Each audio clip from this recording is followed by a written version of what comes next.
So I was replying to a comment by Find Your Antidote, the channel Find Your Antidote. So shout out to you. And while I was drafting my reply, it reminded me of a an experience in my gang stalking in 2020, and it was like an infiltration type of thing, right? So I thought I'd share that story tonight. Uh, you know, so back in 2016, when this gang stalking stuff started, and the main perp, the Freemason M, let it be known that I was on the list. He was very overt with the way he let me know. Like, he just blatantly kind of told me, right? And you know, I ceased all communication with this dude, with the main perp, in 2017, and I didn't talk to him since then. So fast forward to 2020. This infiltration took place from like the beginning of 2020, like before the first lockdowns and stuff, until about November of 2020. So what happened was, a friend of mine at the time, he brought a mutual friend, someone that I knew from my high school. We all went to high school together, right? Like me, this friend, this mutual friend that he's bringing, M as well, the main perp. We all went to the same high school. So anyway, my friend is coming to my house, and he says, "Oh, do you want me to bring K along with me?" We'll call him K, right? He's an Indian dude. And I'm like, "Oh yeah, shit, I haven't seen him in like 7, 8 years. Sure, bring him down, right?" So he brings this guy down, right? He's like this mutual friend of ours, and I knew him from high school, but we weren't like best buddies or anything like that. Like we hung out in the same circle, and he seemed like an okay dude at the time, 2012, 2013. And yeah, I hadn't seen him, and now it's 2020. I hadn't seen him in like a while, and I was like, yeah, sure, bring him down. So they get here, we start chit chatting, start catching up. In the back of my mind, because uh, I was going through like probably 3 years of heavy gang stalking at this point, maybe a little more than that, 3.5 years. So in the back of my mind, I'm like constantly vigilant, and so obviously, I'm hyper vigilant. I'm on the lookout for any funny business whatsoever. And Kay arrives. My other friend arrives with Kay, and we're catching up, and I don't notice any directed conversation. I don't notice any cryptic references to anything. I don't notice anything out of the ordinary, right? So it seems all good. And he's telling me what job he's working at now. He told me that he's he tells me that he's a consultant or an advisor for a company known as Fulton Hogan in New Zealand. Fulton Hogan is like a big government construction contractor. Like, they get contracts to do certain construction jobs and stuff like that. Like, they're a very big construction company, right? This is important for later. So he's telling me that he's like a consultant or an advisor for this construction company, right? And I'm like, oh shit, okay. And we're just catching up. And they end up like leaving, going home, whatever. Boom. Nothing I noticed out of the ordinary. Anyway, Kay ends up messaging me on Facebook, and how's it going, bro? Blah blah blah. Like, we'll catch up again sometime, just me and you. And I'm like, yeah, sure, bro. Like, whenever, And so we start hanging out, and everything seems cool for a couple weeks, few weeks, a month maybe. Everything seems cool. We hang out, we're just chilling, we talk about stuff. No funny business, right? Whatsoever. And after about a month, this is when strange behavior started occurring with this guy. So, one of the very first things I noticed that was odd was, like, I called him one morning. Like, I could see that he was online, right? So I called him, and it was like 9 in the morning, and I video called him on Messenger, and he answers, and he's sitting at his desk, like in his bedroom, and he answers, and he's smirking, and I'm like, he's like, "Sup, bro?" And I'm like, "Oh, yo, what's up? What are you up to?" And he's like, "Yeah," and he's like smirking, and he's like, "I just got off work," and I'm like, "Oh, okay."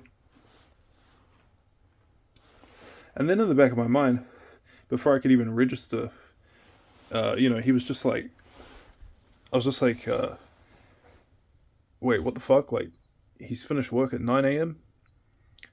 Right? But I didn't bring this up to him, but in the back of my head, I was just like, it's 9 in the morning. Like, you're finishing work at 9 in the morning? Like, it was just a weird thought, right? Like, who finishes at 9 in the morning? This dude's not working night shifts as a consultant for a construction company, surely, right? And he's kind of smirking, doing this like weird facial expression. I just kind of like brush it off. And then the next day, he calls me, or I call him, or whatever, and it's like 10 in the morning now. And he's, what's up, bro? What's up, bro? What are you up to? Oh, I just finished work. He did the same thing again, and he's smirking. And I'm thinking, like, 10 in the morning, just finished work? Like, every time I call this dude, he just finishes work, right? So now I'm getting kind of suspicious, like, and because this went on, like, at least 10 times. Like, I would call him, he would answer,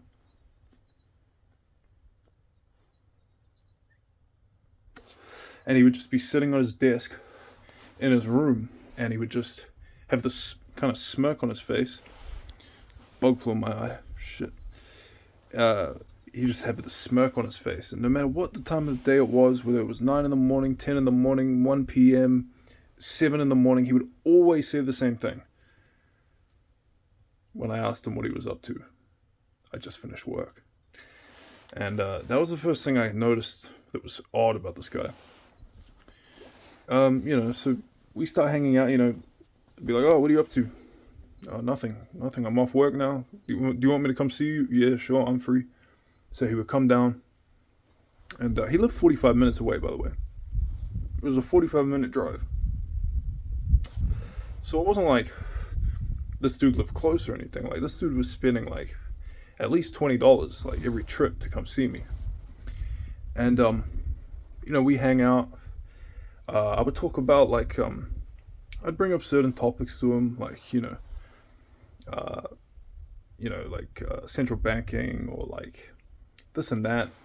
And I could tell that he didn't really have much knowledge about it, but he wouldn't react to it in the way that regular people would react to it. Like, he wouldn't start debating me on it. He would just kind of brush it off and like change the topic. And this is exactly what the main perp would do, because when the gangstalking, or like right before the gangstalking began with the main perp, is when I kind of like had my awakening to the truth. I started researching about, like, central banking, fractional reserve, the Rothschild family, this and that.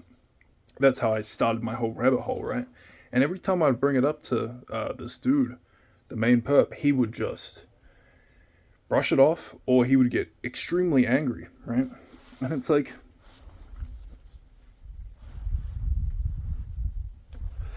dude, I'm talking about the Rothschild family, and you're getting like hostile and fucking aggressive about it. Like, chill out. I mean, what the fuck? I didn't realize till later. I didn't make the connection yet, right? Anyway,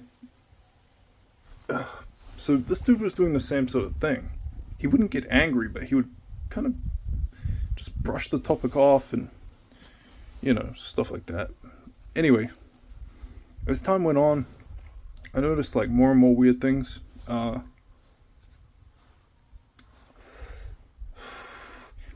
time, we were all hanging out at the house, and my sister was there, a few other people were there, and he whispered something to himself that I didn't hear, but my sister heard it. And so he leaves that night, and then my sister tells me, he's like, "Did you hear what Kay whispered to himself?" And I was like, "No. What did he say?" And she told me that he like whispered under his breath and said, "I like playing mind games with people." Something like that, right? I'm like, really? He said that? She's like, yep. And I'm like, okay, there's something going on. There's something up with this dude, right? I wasn't sure yet, and I didn't want to be like a paranoid, delusional motherfucker, but there was definitely some suspicious activity coming out of this dude's mouth, right? So, and my sister's not really aware of like the machinations of the satanic system or whatever. Like she knew something was going on with the main perp and stuff, but if she said this, it definitely happened. So I had no reason to doubt this. Anyway, he would other things would start happening. Like, I remember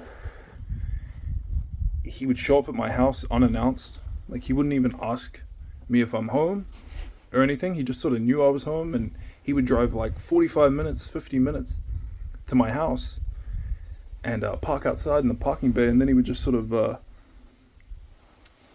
take a photo of my house, and he'd be like, I'm here. And, he'd come inside, and he started getting real cryptic and strange. I can't really remember any exact examples of what he would say, but he started using this code in what he would talk about. So he would come here and he'd be like, oh man, like I'm really hungry, like I'm starving. And I'd be like, oh shit, like you want something to eat? He's like, yeah, I want something to eat. And we'd sit down, and after 10-20 minutes he would start playing games, right? And it felt like the way he was the things he was saying, it almost felt like it was drawing energy out of me. Like, it really drained my energy, the stuff he would talk about. It was like sort of direct conversation.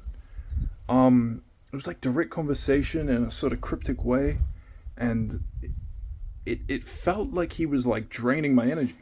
And then by the time he left, he'd always message me afterwards when he got home, and he'd be like, oh, he's like, I'm so full now. He's like, I was hungry before, now I'm full.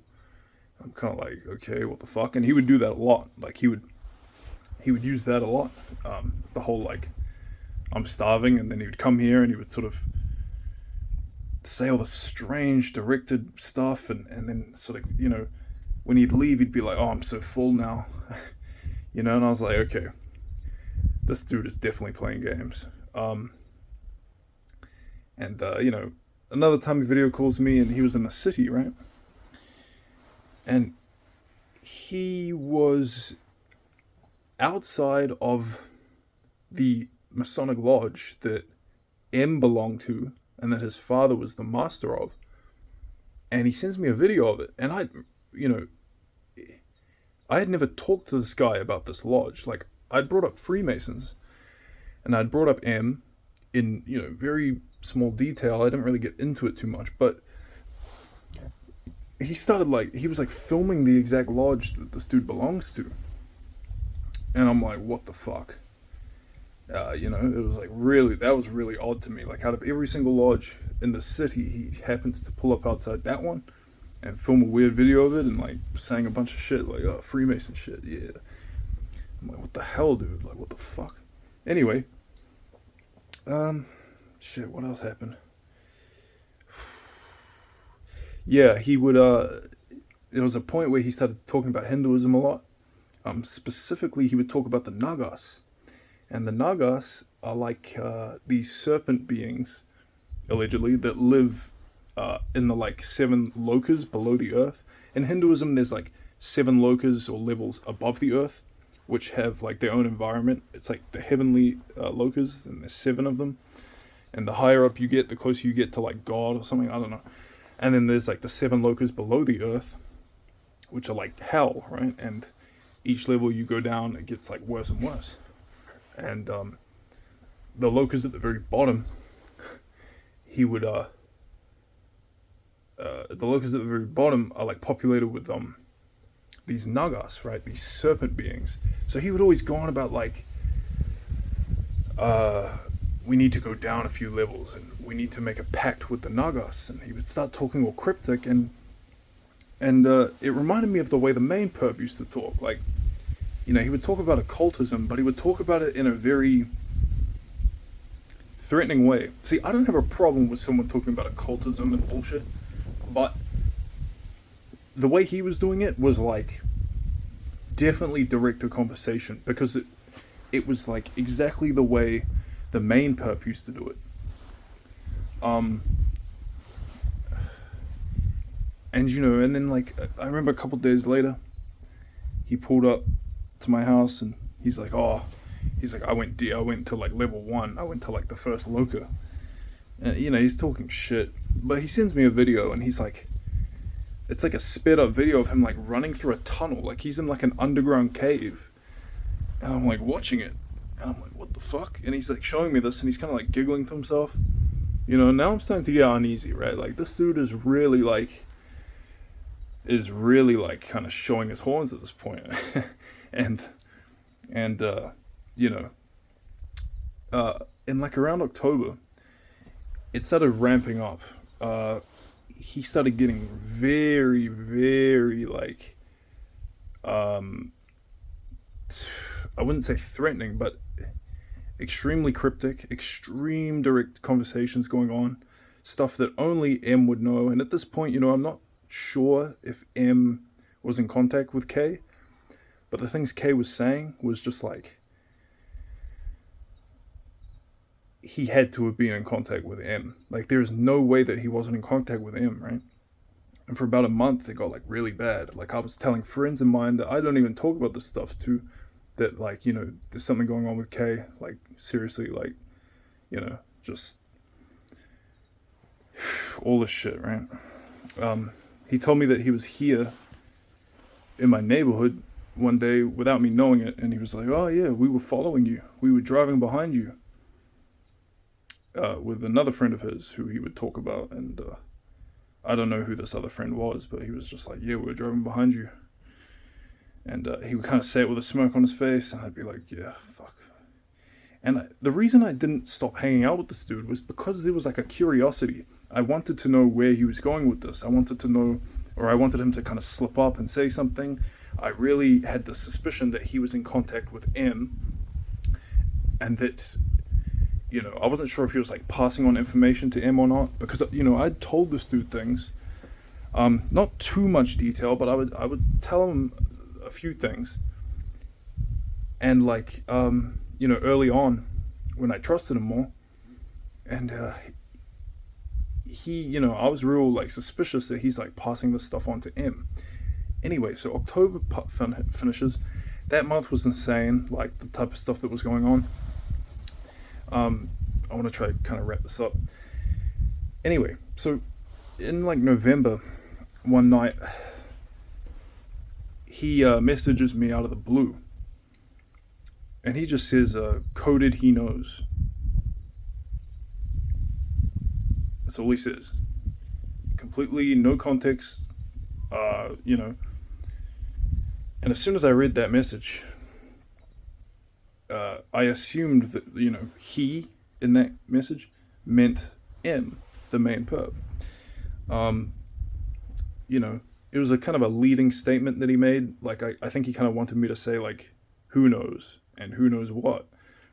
So I didn't bite the bait. I kind of just ignored him. Didn't respond to him. And I'm like, shit, okay. And then like at 2 a.m. that same night, he messages me and just says, kill code.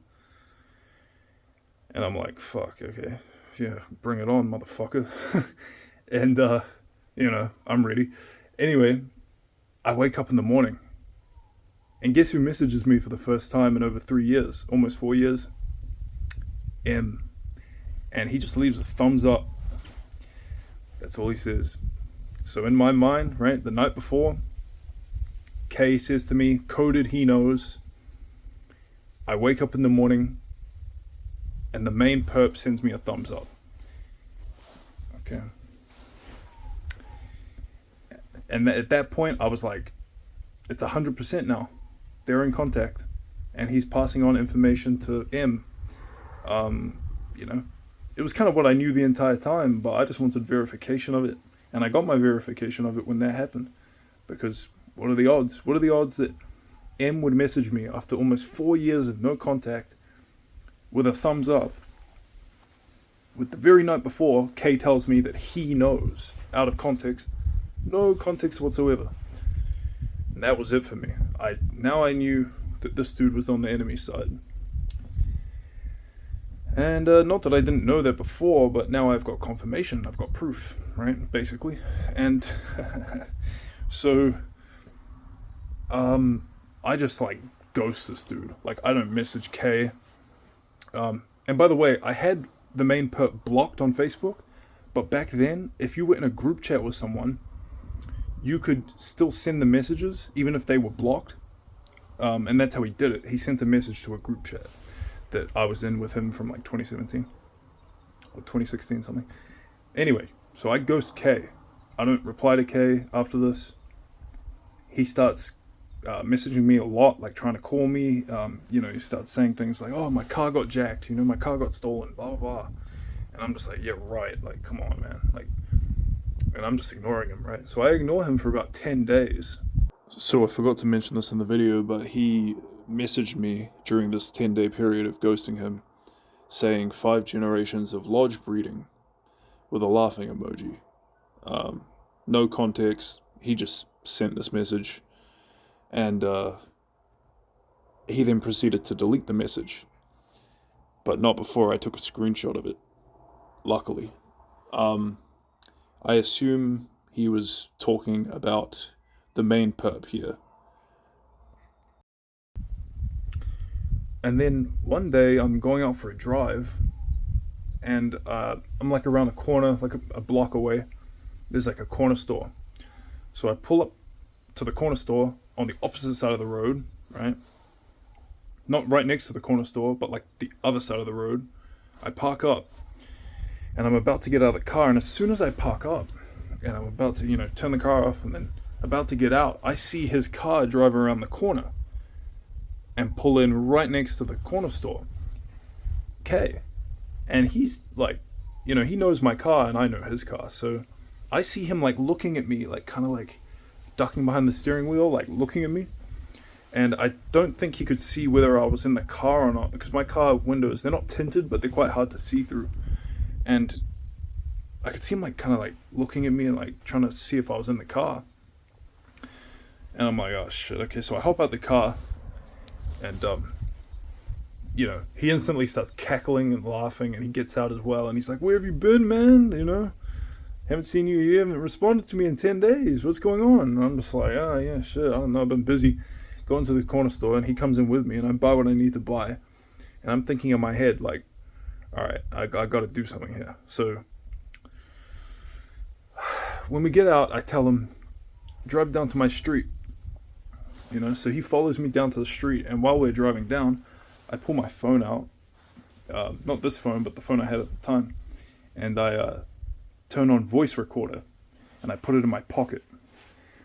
So, I was recording this, and I get out of the car, walk up to him, and as I'm walking up to him and he gets out of his car, he's like cackling to himself and laughing to himself, like he knows what he's up to, and he can't contain it, right?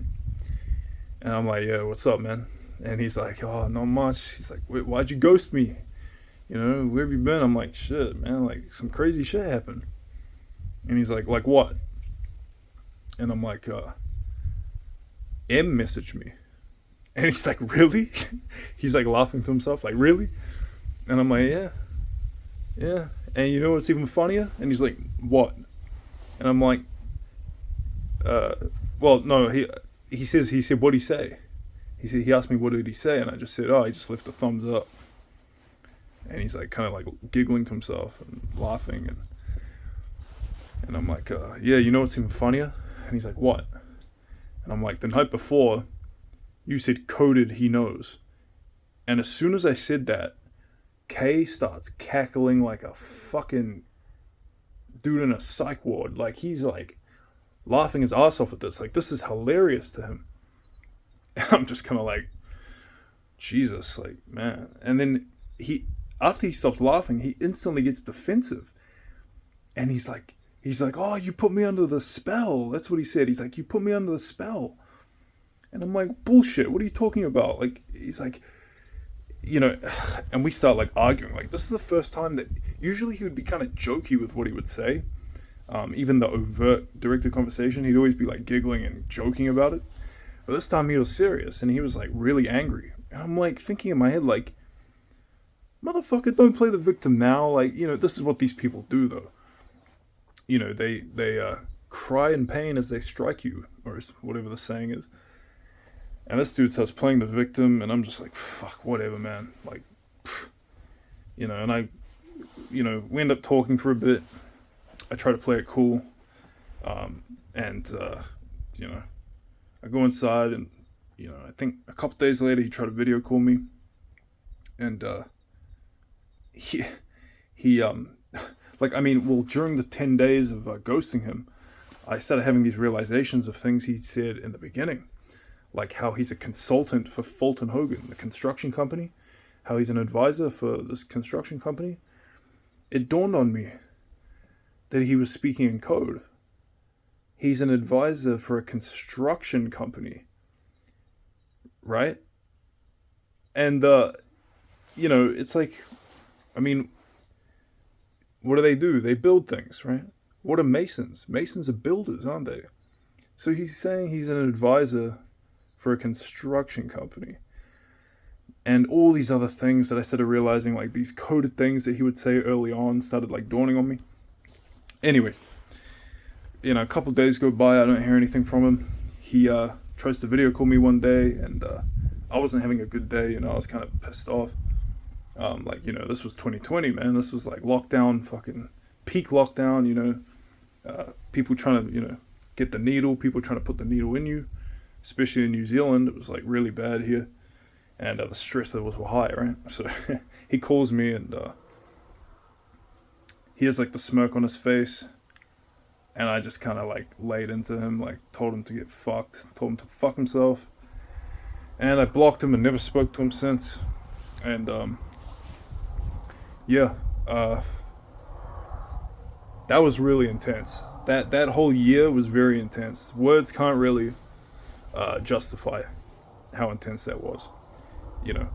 When he would come over here and just tell me that he's starving, and then he would sort of like start talking about like strange things and direct the conversation, and it would like drain my energy. And then after he'd leave, he'd like kind of look at me and he'd be like, yeah, I'm really full now. Like, it's just like, what the fuck are you doing, man? Like, what? So I think I don't know if this dude was a Mason or not, but he was definitely being subcontracted at the very least by the main perp. And, he drove down here almost every single day for like 2020. And, that's a lot of money. Like, that's a lot of gas money, considering this dude lived like 50 minutes away.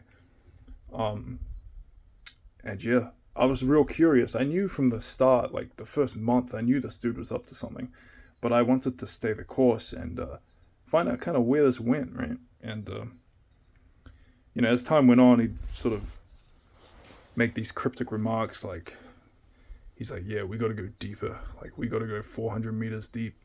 We got to go down to like Loca number 5 and shit like that. And like, as he would play, the mind games would get more intense. He would like reference to like going deeper underground, and like he was making all these like crazy esoteric references and stuff.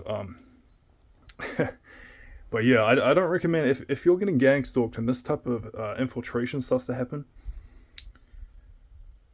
I wouldn't recommend like staying the course. You can if you want to, but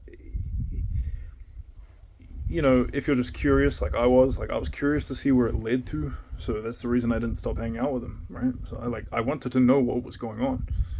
And, yeah, but I wouldn't recommend that. Like, if you start to suspect that there's some sort of like this type of infiltration happening, and people starting to act like this, after like 3 or 4 coincidences happen, just drop it. Like, I recommend just drop it, block them, don't talk to them. Because,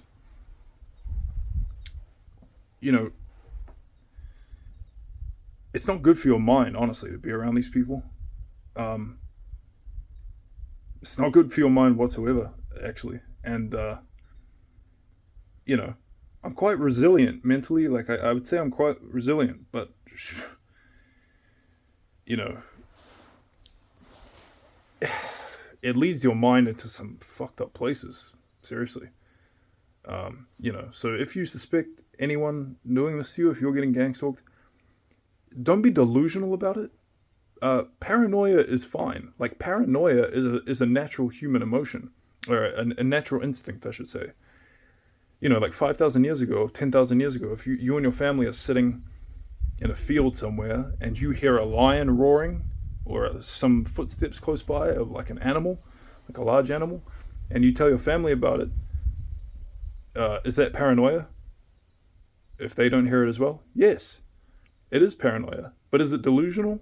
No. Paranoia is a defense mechanism, right? Delusions are different. If you're stretching it and you're kind of,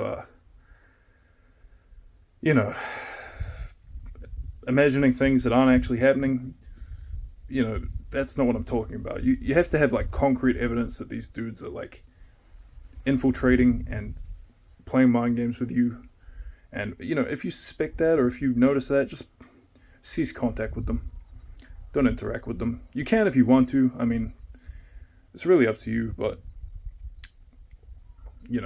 with me personally, I just didn't cease contact and I just kept going with it because I was curious. And they say curiosity killed the cat, but I'm still here, so whatever. And I got what I wanted to know. I ended up realizing that him and the main perp were in communication with each other, and he was probably feeding the methods to him, to K, and telling him what my triggers were and to use in directed conversation and so on and so forth. And yeah, a lot of weird things I noticed in that year about K, and it was a slow build up. He started off real normal when he first came here with the other friend of mine. And I was really paranoid about that other friend who actually introduced me to him again, who like reintroduced me to him, because I was like, shit, man, like you brought him here, So I started getting real paranoid about that dude for a while, and yeah, I'm still not quite sure about him, but I don't know, man.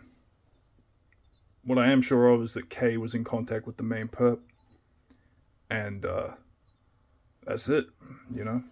He was playing elite level mind games with me, and it was fucking rough, man.